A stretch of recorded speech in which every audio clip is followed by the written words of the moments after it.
In 2009, Yat Siu sold Outblaze's messaging division to IBM, and he successfully put Outblaze from B2B messaging services to a B2C digital entertainment company.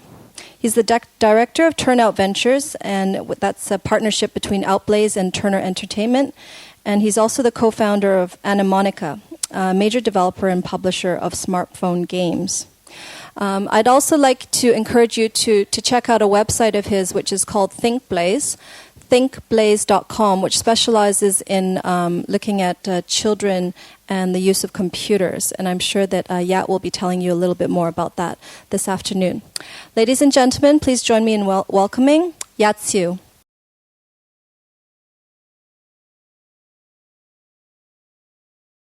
Thank you. So first, I have to say that this is a little different for me, because usually I'm not used to speaking to a crowd of women. In my industry, this is quite unusual. So thank you for that. So I'm a parent. I am interested in technology because of my business. And often my non-techie friends ask me questions all the time about sort of children and technology. I have 3 kids of my own, 8, 5, and 3. And usually they ask me questions about, is the use of internet good? How can I control what they're doing? But as it turns out, it's not actually just the parents who are concerned. Because the kids out there who are on Facebook have some real issues with parents joining Facebook as well. And there's a bunch of communities, the most famous one of them being, oh crap, my parents joined Facebook. And it's a fun community. We won't go over each and every one of the quotes, but essentially it's a refuge for people who have their parents join Facebook and are deeply embarrassed or humiliated by that. And the concern seems to be valid, because by parents' own admission, the vast majority seem to join Facebook so they can spy on their kids. And in some ways, if you project that to yourself and say, well, Facebook is kind of open, I can see everything that they do, you probably would want to go and sneak in a little and find out what the kids are doing or make silly comments. The reaction, of course, is that there's a whole little pocket industry that has emerged, helping children, basically, determine whether they should friend their parents or not. Complex flowcharts, designs, and, do you friend them? Because do you care if your parents like everything you do, for instance? But if you get drunk, or if you do other things that are kind of maybe not really meeting the approval of your parents, then you're not going to friend them, or in some cases, you unfriend them, which is kind of humiliating if you're a parent, because it's kind of like saying, in a way, the kids don't love you. But therein lies essentially the first major generation gap between basically one generation of children, in this case Gen Y, and the baby boomers, of which perhaps there's some of them here, although I think most of us are basically probably in the Gen X bucket. Which is basically that we would be, as like an older generation, would be looking at Facebook as a tool, as a quasi-utility, and what's the big deal? I'm actually just there to get information. Whereas for the younger generation, basically, Facebook is the virtual equivalent of their bedroom. They hang out with their friends, they meet people there, they chat openly. The whole notion of privacy is not really there. But if suddenly mom starts sticking their face into this, it's the same as if mom was sitting in the bedroom listening to everything that the kids are talking about. And that's why they unfriend them. So it's a dilemma. So what is Generation Y? And Generation Y basically is this this first major generation that grew up basically immersed in technology. And the other thing also is that the technology and generation, there's an aspect there in terms of how that relates with each other. And I'll go into that first by explaining some fundamentals. So bear with me, please, because I think it's important to understand the future by understanding these basic technology laws first. So first, the laws of technology. The first major law that is important is Moore's law. So for some of you who don't know it, it's basically, this is a logarithmic chart. It's very technical. Don't worry about what the numbers say. But what it basically means is that essentially the number of transistors that you essentially can squeeze into basically a semiconductor chip, in essence, which basically means you just get more and more power. And as time went on, essentially, you're able to basically put in the same surface area 2.6 billion transistors. Translated in a different way, if this room were to house, or a music hall equivalent, 2,300 users, 2,300 people in the 70s. Today, that same room would not change in size, but would house the entire population of China. Now, if you conceptualize that, that basically means that you have so much more power, so much more resources, so much more information that you can process.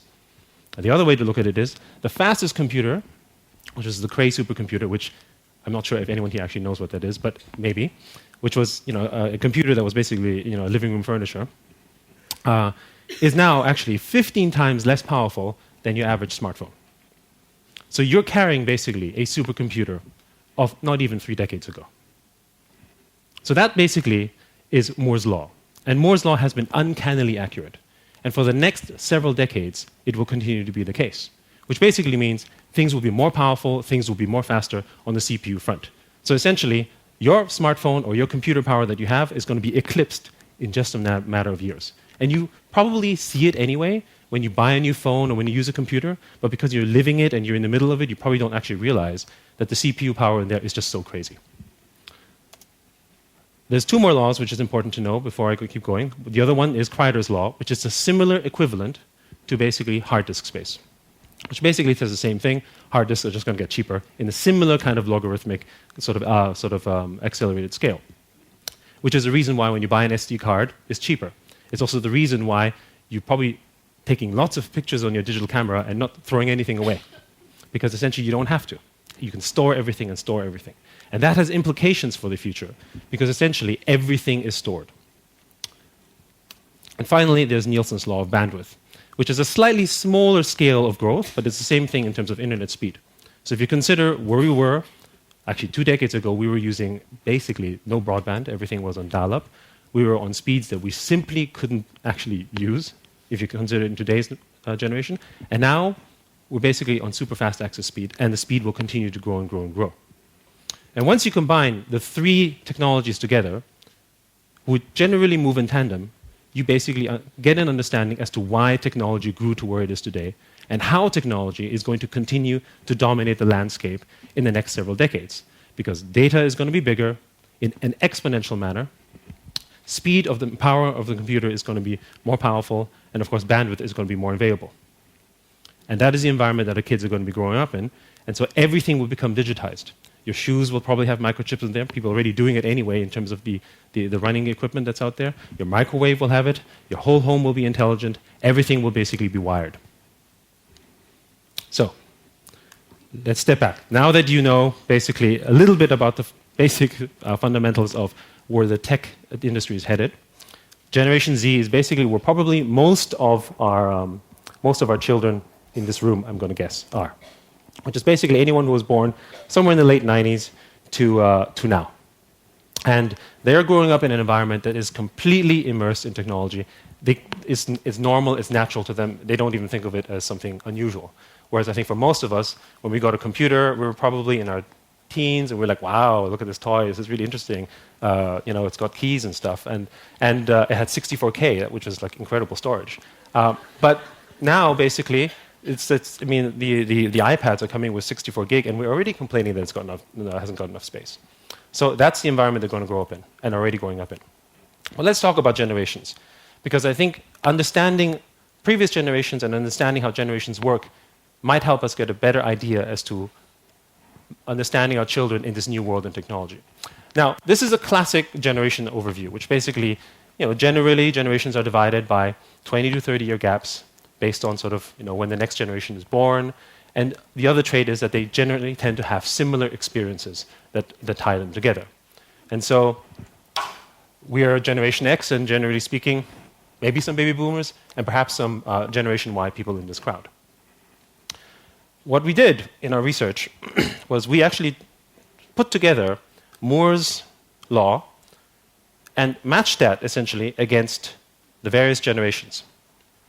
And we found some interesting stuff here, because basically we said, well, that's interesting. Look at all these different generations basically matched against computing, and how does technology affect that? And something we found was kind of odd is, if you look at Generation Z as the most recent example, over the last 12 years, we're supposed to believe that essentially that generation has a very similar relationship to a person who was born essentially in the late 90s and a person who was born just today. And that may have been true in the baby boomers or in Generation X, where people born in the 70s or 80s tend to have a similar experience or knowledge base with, let's say, their parents or relative children. But in Generation Z, we're not so sure about that anymore, because the iPhone is only 6 years old. And if you consider what the iPhone did to the industry, basically, not just create a crazy market cap for Apple, but everyone in this room is likely to have a smartphone, for instance. And the way you interact with that has changed everything in the industry. If you take a look even deeper, just a sampling of the change. And this is not when it was launched, it's just when it became influential. I mean, less than a decade ago, Google was not a verb.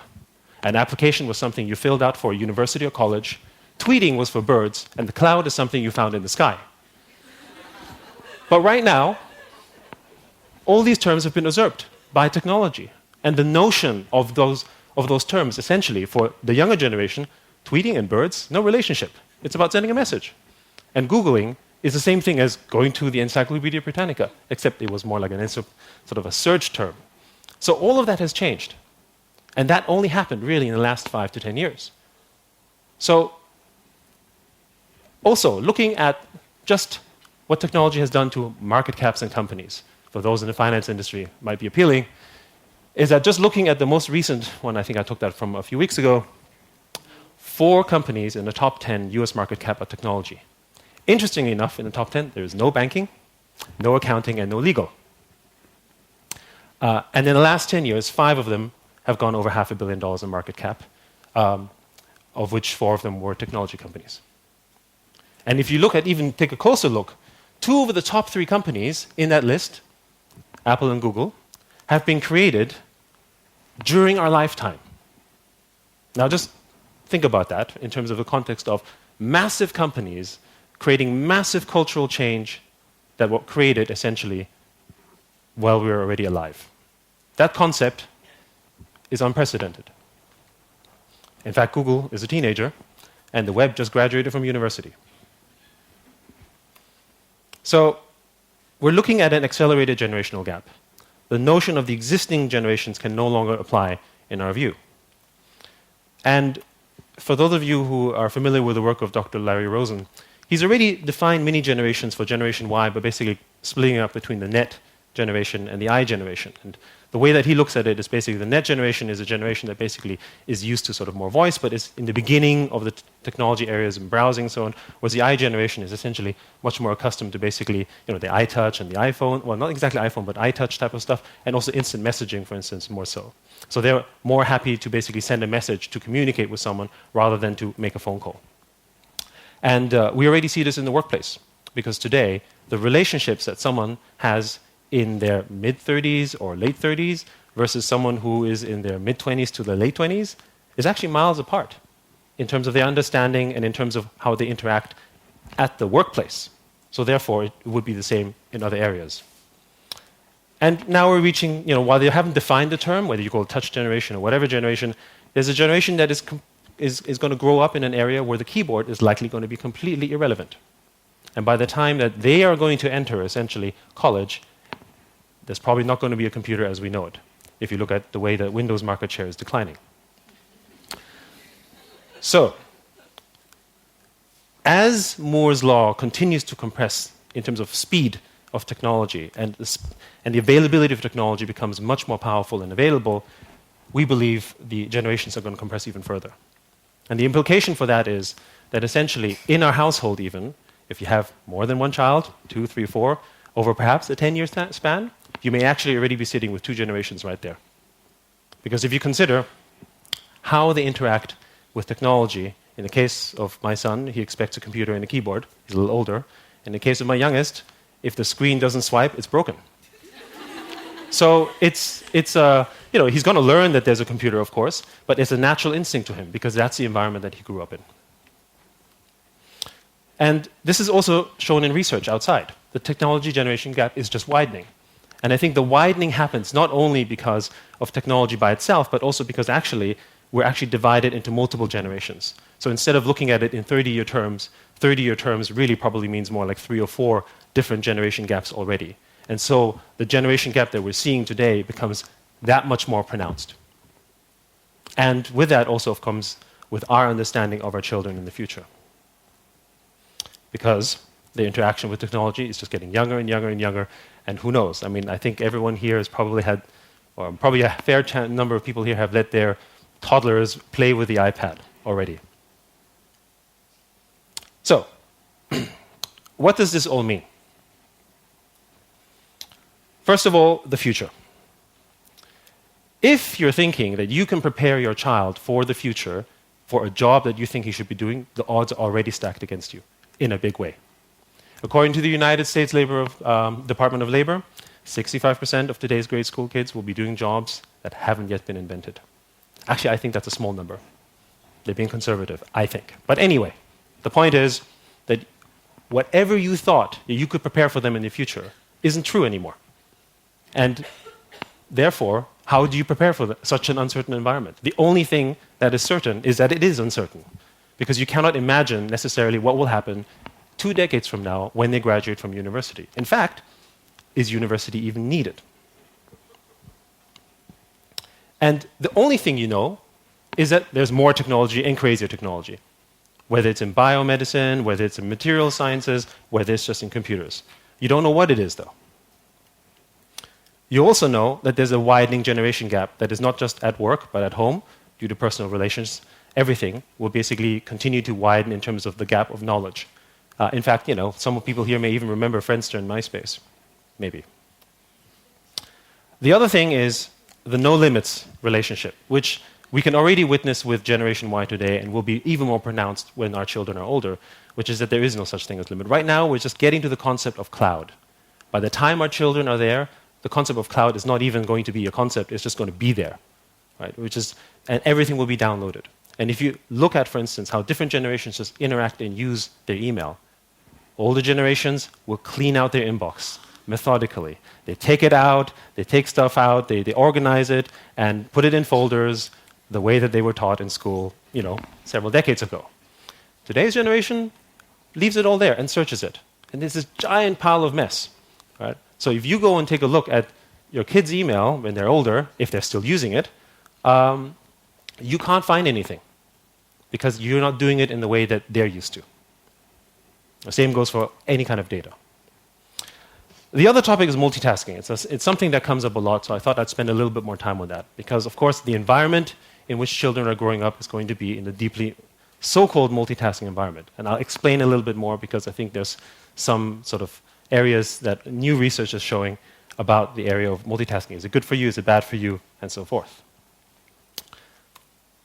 First of all, multitasking isn't actually about doing 10 things at the same time in the way that we understood or believed it to be. Because actually, that would be like writing 2 essays at the same time.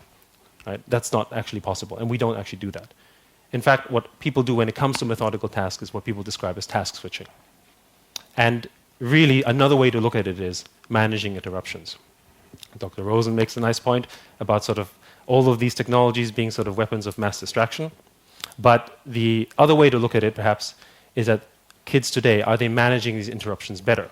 Because there's something what is described as a resumption lag, which is basically how quickly can you recover from that interruption and therefore switch from one segment to another. And it is an early form of research, but early forms of research seem to indicate that essentially younger generations are better at recovering from the resumption lag. And I'll go into some of that right now, which is basically that with cues, interruptions, and resumption lags, there seem to be some indications of early studies that essentially in certain tasks or in certain setups, it is actually improving your work efficiency. And perhaps the best example on this one is to look at your own work. Do you actually work at your office on a single task for 2 hours at a time? Or do you actually break up your tasks? And what are you most comfortable with? And certainly with the younger generations, they're comfortable breaking it up. And what they seem to indicate is for visual tasks in particular, if it's broken up, it's the kind of virtual equivalent of getting up, going for a walk, and going back and doing the work, except you're basically doing something else. And a good example of that is in web browsing. If you take a look at how web browsing has evolved, in the sort of early 90s, when people were using Netscape, or Mosaic, if anyone here remembers that, it was a single browser. It was designed for a single environment where people just went to the browser, looked at it, and went on. Right? Just kind of like, you know, like just a magazine, if you will. But something happened. People started as the computers became more powerful and were able to load more of the browser into memory, they started putting up multiple windows, which we might look at as maybe multitasking or distraction. But for them, it was actually more like queue management, almost like post-it notes. So I'm going to read about something here, but okay, I'm done with that, but I don't want to delete it. I want to move on to the next browser. And I don't know how many people here browse in that way today. Right, okay, not many hands up here. Generational thing. All right. But anyway, from a product standpoint, people recognized it at Google, at Mozilla, at IE, and they introduced tab browsing for exactly that reason. And that is why you have tab browsing, to basically handle, even though it may or may not have been researched that way, basically resumption lags in queues for internet browsing, to be able to jump from one segment to another. Because they realized from the data they received that users were engaging and browsing at least happier or more efficiently in that manner. So they introduced tab browsing. And the indication here, the soft indication here would be that that's what we prefer. That's how we want to consume information. That's how we want to consume data. And it doesn't mean that you're actually doing them at the same time. You're doing one thing at another. It's just you're hopping around and you're happy doing so, and therefore you're more efficient as opposed to doing something single-mindedly. And if we feel that we are at work are not able to concentrate on a task for 2 hours at a time because we lose focus or we need a break, yet we do that for our kids when we give them homework, we have to maybe do some self-reflection. So, there is some other things here about rewiring the brain. Is technology rewiring the brain? Some people say yes, some people say no. So maybe I'll ask a poll. Today, when you wake up in the morning, do you pick up your phone first thing in the morning? Please raise your hand. You're rewired, guys, girls.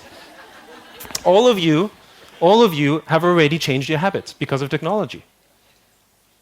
10 years ago, it was not possible. You get up, brush your teeth, whatever, maybe say good morning. I mean, I don't know how many people even say good morning before they actually access their phone. I won't ask that question. But that's basically an example of essentially how your brain is already being rewired. And if you think about that for children, they're just growing up to that environment. For them, it's not even thinking of rewiring, it's just where they are. And if it's okay for us, why isn't it okay for our kids? Well, I guess we need to talk about that. But essentially, some of the research shows that the modern mind is being changed. And what's interesting also is it's not just the modern mind in terms of kids, but it's also clearly us who are supposed to not be able to learn new things. I'll get to that bit a little bit later. So an example of children in terms of a rewired environment is that on average, teenagers today average around 1,700 text messages a month. 42% of teenagers say they can text blindfolded. 60% of teenagers basically don't look at texting and writing as the same thing. Writing is a formal skill. And what's really interesting on that research is that actually those who write and text are actually not worse at it, because they're switching out essentially texting in the way that we switch out a different language. So if they're sending LOLs and shortcuts and all that kind of stuff that you may not be familiar with, that's okay, because that's the lingo, the net lingo they use with their friends. But if you communicate with them then over the phone, they're going to send to you in short form, and you're going to go, oh my goodness, my children, they have problems because they forgot how to write. But if you actually ask them to write you an email, which is formal to them, then they will do so. And they're actually able to handle the spelling. It's not actually a problem, according to the research. So it's interesting as well that they treat them differently. They code switch. 91% of the same group basically say they use social networking to stay in touch. I think we know that already. But interestingly enough, 49% say they make new friends that way. And that is probably deeply scary to many parents here, I'm sure. Because essentially, they don't really know them and they make friends that way. But that generation, it's normal for them. And finally, on the topic of task switching, on average, they seem to task switch around, on average, 11 minutes. And while it hasn't been more deeply studied, there is a question here as to when, if we want to optimize sort of, let's say, our learning or our educating with our children, do we look at it in smaller time slots rather than in longer time slots? Because essentially, that's how they want to work best. So it's not something I've done much research on yet, but it is something that is in discussion. one thing that is also important is about neuroplasticity. And I don't know how many here are familiar with this concept of the plastic brain. Right, great, a few.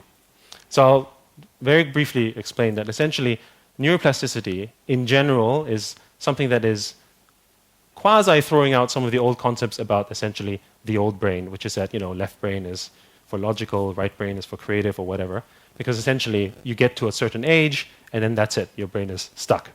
Right? But if that is true, then none of us would be picking up our cell phones in the morning, which we didn't do 5 years ago, as a sort of simple example. And what it really means is that we're able to learn new things.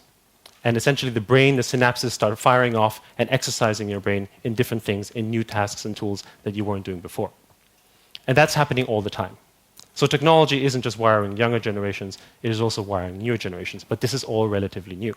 But it does challenge our traditional thinking as to educating in terms of why we have to make sure that everything is right for the kids at a younger age, because essentially that's it. Once you're a teenager, your brain starts to die and you're screwed, basically. That's at least what I was taught. Another thing that was interesting was a brain scan test that UCLA did about people who were internet savvy versus who were internet naive. And not enough research has been done on that, and of course the headlines were pretty dramatic. But what it basically showed is that those who understood the web, and this was also done in people who were not young, but they were in their 50s and 60s, those who understood the web already were basically given Google to use versus those who weren't. And they were also given classic, essentially, reading exercises to search for information. And what they discovered was that reading books, both of them basically had a similar neural activity. But for those who were basically internet savvy, they were able to basically, they got a lot more brain activity and appeared to be getting much more out of it. And of course the headline was, Google makes you smarter. I mean, that's debatable. But it does show something about essentially the rewiring of the brain, and also an indication as to where our children are when they use technology. They'll be more comfortable with it, they're fluid with it, and it engages in more neural activity. And I want to split into a story here about, There's this nice quote by Dr. Gary Small, which I thought would be good to share. Young people are born into technology, their brains are wired to use it elegantly. I think it's a nice way to phrase it. You may disagree, of course. Now, I want to break into a story which is purely serendipitous because it wasn't intended to be, which is at MIT, basically, a bunch of whiz kids, a PhD, EE engineer, and biomedical engineers, came together actually a few years ago to try to design something that will measure essentially brain and neural activity for health reasons and to make it very comfortable. And so that eventually became a product like the Jawbone Up, which you put around your wrist, that basically measures how well you sleep and so forth. And so they're measuring that activity, and they put it on basically students at MIT to basically go through coursework for a period of 1 week to see if the system would work. And it worked fabulously. The data came out, they were plotting neural activity, and it was, from a research standpoint, a success. But something else came out, as it usually does when research data is released to the internet, which is that if you note, the area where the brain was in near coma was in class and was shared only with roughly the kind of TV thing. So maybe it's a form of relaxation. But that made me think a little. Because basically, in general, the headline was students' brain flatlined during classes. And I think we can maybe relate to that because we've probably been at lectures where we're like dozing off and nodding off. But what's even more interesting is that look at sleeping. That is a mental workout. So what's going on here? Well, it is not entirely clear, of course, but one thing that does seem to indicate is that essentially, as for me, when I was looking at this, I was like, well, wait, hold on a second. We're trying to get our kids into college. This is MIT, right? This is not, any old college, although they're probably good too, but this is supposed to be the brightest kids that are getting into the top engineering schools, and they're in coma during class. So what can we do? What's the situation? I mean, we're saving up money to send our kids so they can be, brain dead. I mean, that's not the way to do it. And of course, the thinking, of course, today in more advanced, and Dr. Porter was talking about as well, is research shows that essentially learning through engagement. Clearly, you can see lab work showed a lot more activity, not as much as sleep though still, And even homework, because I think the element of homework, even though it is probably debatable, the thing about homework is he still has to go out and search and do work himself, maybe, or maybe it's collaborative, who knows. That wasn't qualified. But clearly listening to lectures wasn't it. And that is where essentially the next thing of change is happening, because education and learning is up for a big change. In fact, in most industries, people look at learning as the part that is going to be completely sort of changed if the environment will let them do so. And because everything's on the cloud, the way that you search information on Google, if you use Khan Academy to get videos and knowledge, if you use Coursera for public coursework, all of that's available and openly available to you today. But the other thing that's interesting is I wanted to share was Teachers Pay Teachers, which is one of many sort of open source coursework places where you can basically download coursework that is very individualized to your child's need. And this is part of what makes the internet work so great, which is that you can find something that maybe is suitable for your children because a teacher somewhere in Alabama or, I don't know, somewhere in Italy basically designed a course that was specific for their kids in their classroom that they might find useful. And some of them can strike it big. In this case, a teacher made $1 million over a few years selling those lessons planned online. But in general, it is another form where basically learning changes and where you can find other resources and tools to essentially perhaps enhance your curriculum and the ideas that are available to you.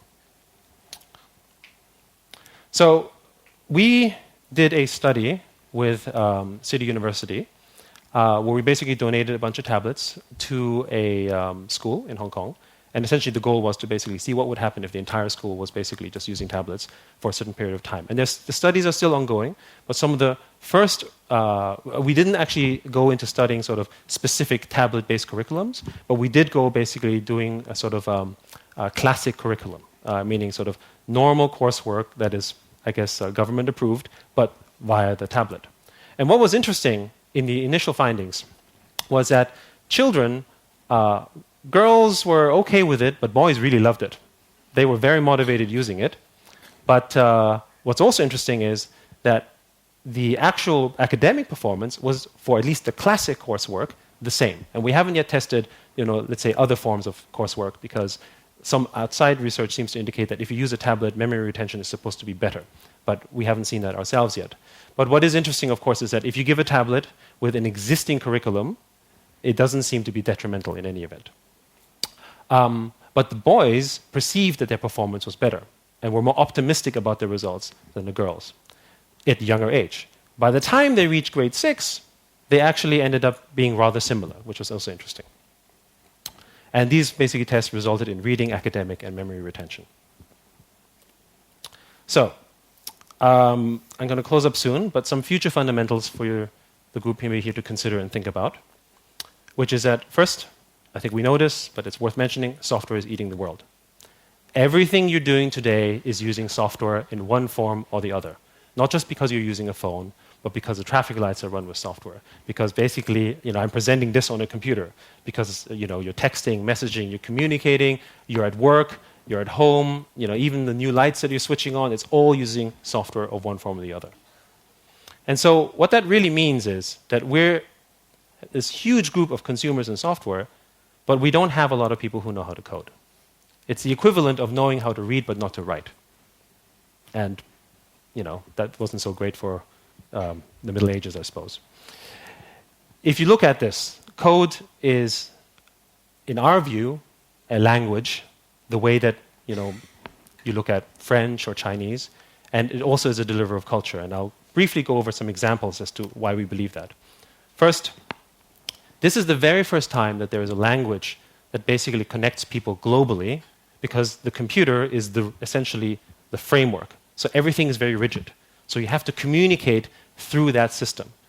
So it happened to be in the English language, but basically, if I'm coding in China, and if I'm coding in US, and if I'm coding in Russia, actually I can share that code, which is what's happening, because I understand it. It's like as if everyone spoke the same kind of English. But as we know today, English isn't spoken the same everywhere in the world. So it's actually better in that way. It's also without boundaries. And I think a big reason why there's a lot of flattening in the world is because essentially all the products we're using is delivered through this code. Because we're all using Google, no matter where we are, except China. And it's a creative process, because you're developing and you're creating something using these tools. And finally, it is a democratic tool, because essentially everyone can code and everyone can deliver. And I think that thinking and that mind frame is basically what gets people to sort of the new generation. If you think about what their expectations are in terms of the workplace and what our children's expectations are when they join the workplace, they're going to be growing up in a world which is completely coded in this democratic setup where they're thinking in their own ways, essentially, that they're going to have, a good example is 3 or 4 decades ago when you joined a company, fun wasn't part of the equation typically. But today, all young employees, at least in our business, expect to join an operation that is fun and that is open. And everyone talks about the open workplace and so on. And that, we think, is in large part because of code. So, is programming the new Chinese? Not sure. But we think it's a good thing for people to learn because the whole world is run by code. And if you want to be able to decode it, and if you want to be able to actually translate it, you ought to know a little about it. You don't need to be experts, but you want to be fluent in this new generation, and we want our children to be fluent in it, maybe we need to teach them some of that. And there's some good examples for that are not necessarily just based on, code, which is sort of numbers and so on. Scratch is a very good tool for young children, basically, which is a visual programming tool, and it just teaches the concepts of it, where you can connect them, but essentially you don't have to worry, basically, about difficult sort of coding languages. You look at it and say, oh my goodness, that's difficult. But I'm sure a lot of people here look at Chinese and think the same way, or French, or whichever other language. The other one, of course, a popular one is Lego Mindstorm. But Scratch is free and Lego Mindstorm costs a bomb. So, take your pick. The other thing that I wanted to raise was about game design and gamification. And I raised this point, and there's a bunch of other ones, but I raised this point because I think gaming has had a bit of a bad rap amongst parents. And to first qualify what is game design, which happens in computing and product, it's a process of designing contents and rules of a game. We think of it as Monopoly, or chess, or Angry Birds, but some of us think of it as the oldest form of game design, or one of the very old ones, essentially school grades, which is another form of game design, to try to sort of incentivize and motivate our children to do better by grading them and ranking them and rating them. And so, in fact, I would say that we have been basically giving them a form of gamification already at a very young age. I wouldn't say it's a good one, but it's there. But the consequence of gaming is that actually, for those of you who have tried it with the children, maybe not a lot of you, is that it is actually, a lot of research points out to the fact that gaming is actually good for kids. In moderation and in a controlled environment, of course. It's an optimistic activity. There's a lot of motivation in problem solving it. I mean, very rarely do you get kids saying, I don't want to be on the computer and play a game. Right? So it's just what kind of games they're playing and how you manage that. They're happy, it's goal-oriented, and there's always a problem to solve, and there's always a strong motivating factor. And so a lot of research is now pointing to the fact that gaming is actually a good activity. And I'll go basically a little bit detail later as to maybe how we can benefit from that more. And so, I don't know if you have older kids, how many of you know about Minecraft? I see a lot of sighs. Well, I got something for you. MAMA, which is the Moms Against Minecraft Addiction Association. I don't agree with it, but it is something that obviously is a big sticky point for a lot of parents because they say, they're addicted to it, they're sitting on the side, they're doing nothing but Minecraft, and so on. And would you say the same if they were doing Lego? If they were always building Legos? I don't know, but it's actually the same thing in many ways. It's just virtual. And are we projecting that image because they're not using their fingers, right? But instead, maybe they're using more neural activity, not sure. Because, to be very good at Minecraft, you actually have to code a little. Because you have to connect stuff and you have to actually write stuff, which you don't have to do in Lego. And I'm not saying that, you have to, there's no physical outdoor activity at all. It's just that how are they wired and how are they thinking? And is it really that bad? Because they seem to enjoy it. And can you manage it the same way that you manage any activity that they like? And are we looking at, video games the same way that we're looking at TV as this sort of one-way street, and therefore we project that, and say, oh, well, they're becoming sort of zombies watching it, because that's what we see. We basically see, people on screens looking at it, their eyes glued to it, and lifeless children, so to speak. But what they see is something different. They see a colorful world. It's fun. It's creative. They interact with people. It's virtual, but we're not there with them. So we don't notice. We don't feel it. So in some ways, are we doing a disservice by just, let's say, saying don't do it because we don't understand it, which is very common. So I'll close it with a question, which is, what if our children are just wired in such a way which we don't really understand because of the generation gap, and because we are not fully engaged, because we don't understand it, and because we're trying to sort of put our own standard of what we think is right for our children, because that's how we grew up. But we grew up in a different environment, different education system, less technology, and are we actually maybe holding them back because we're thinking, I can't task switch like that, so it must be bad for you. Or maybe they just function better that way. I don't have an answer for that, but I do think it's something worth considering. And just yesterday, I went to my eldest program, sort of project day, and something that struck me, which I thought was very neat to share, was the teacher put up a QR code for people to look at a video. And what I found was quite charming was, well, half of the parents or more didn't actually know what that was or were able to download the QR code, and the kids just went there and helped them and supported them. And I thought that was very sweet and touching, but also something that maybe we can reflect on as to what children can teach us about technology and what we could learn from them instead. So I'll close with this final quote from Alvin Toffler, a futurist. Since we can't define the future because we don't know what it's going to look like, we have to learn how to unlearn. The illiterate of the 21st century will not be those who cannot read and write, but those who cannot learn, unlearn, and relearn. Thank you.